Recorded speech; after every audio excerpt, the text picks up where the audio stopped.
arrangement that if KRA delays in paying your refunds, there is no justification for you to pay the next until you get your refunds.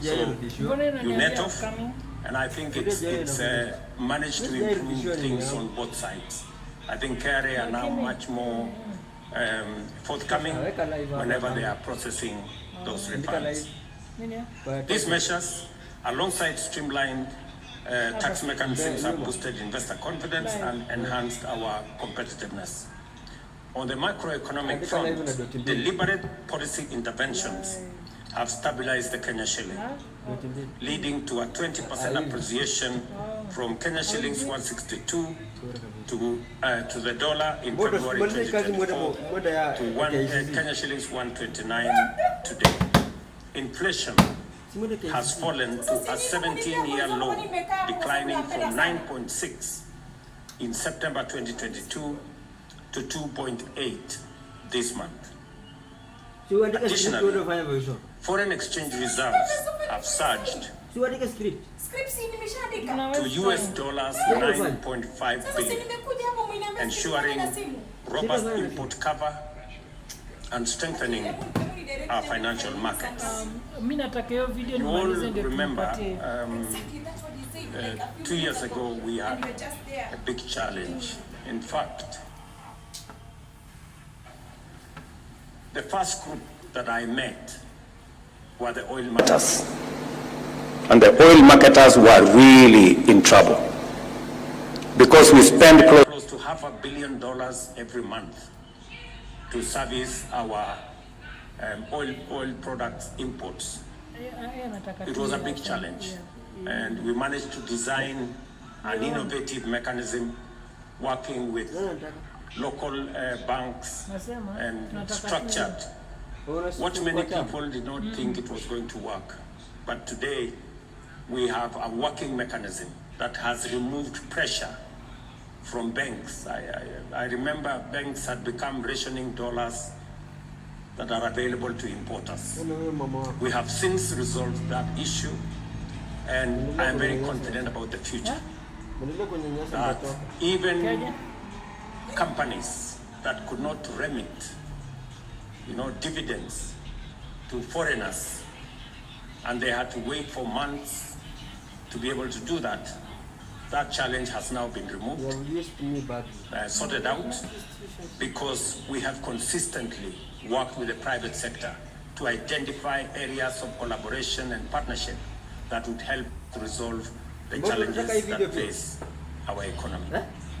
I must say here that for the first time realized why a big bank is necessary. Because all the other banks took off, and we were left with Kenya Commercial Bank, and they sorted us out. Congratulations, Kenya Commercial Bank, for standing in the gap. Subsequently, many other banks have come on board, and we are now working together with confidence with all the other banking institutions. The outcomes, of course, have restored market confidence, significantly reduced the cost of servicing external debt, and created fiscal space to support our development priorities. The government of Kenya remains unwavering in its commitment to leverage public-private partnership to fund and deliver major infrastructure projects across Kenya. World-class infrastructure is the foundation of economic growth, job creation, poverty alleviation, and regional integration. From successful collaborations such as the Nairobi Expressway, the County Aggregation and Industrial Parks, and the Lapsset Corridor, we have demonstrated how PPPs can mobilize private capital and expertise while reducing the fiscal burden on the government.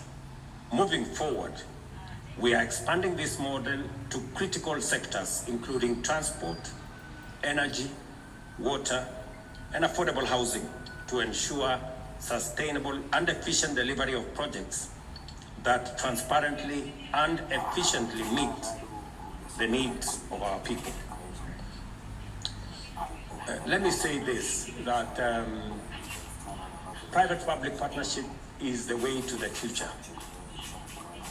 We are currently in consultation on how to deliver universal health coverage.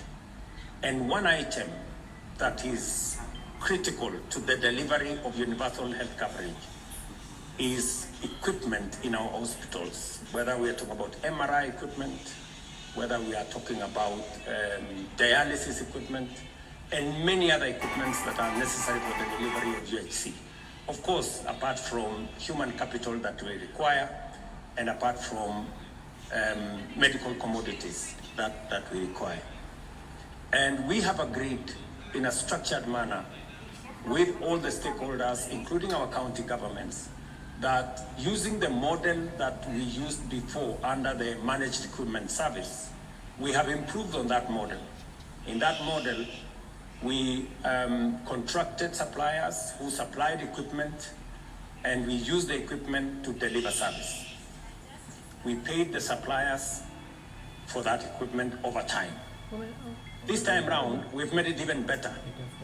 We have told the suppliers, because the challenge we had in the other program was that we had some equipment delivered to some hospitals that did not work, and yet we paid for them.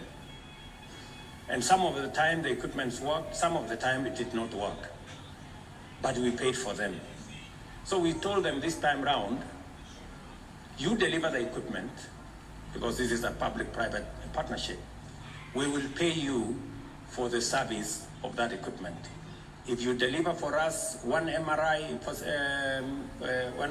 service, we pay for that service. If the equipment is down, we don't pay. If the equipment is not functioning, we don't pay. That way, everybody does their part of the bargain. Equipment that we have used public money to pay, yet working.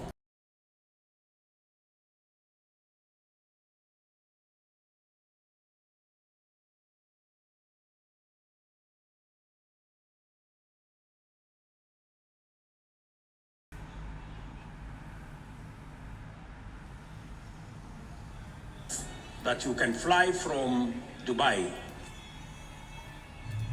but you can also spend 3 hours. That you can fly from Dubai, but thanks to the expressway, but you can also spend 3 hours. But thanks to the expressway, that did not put any money in the expressway. It was built by the private sector. We gave them a long-term lease of 27 years. They will recover their money from the tolling, and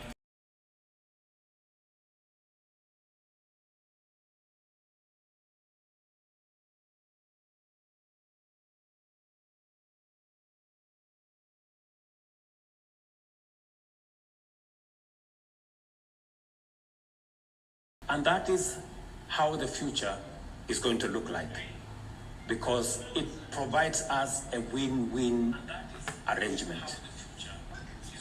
Unless the private sector represented here don't see the opportunity.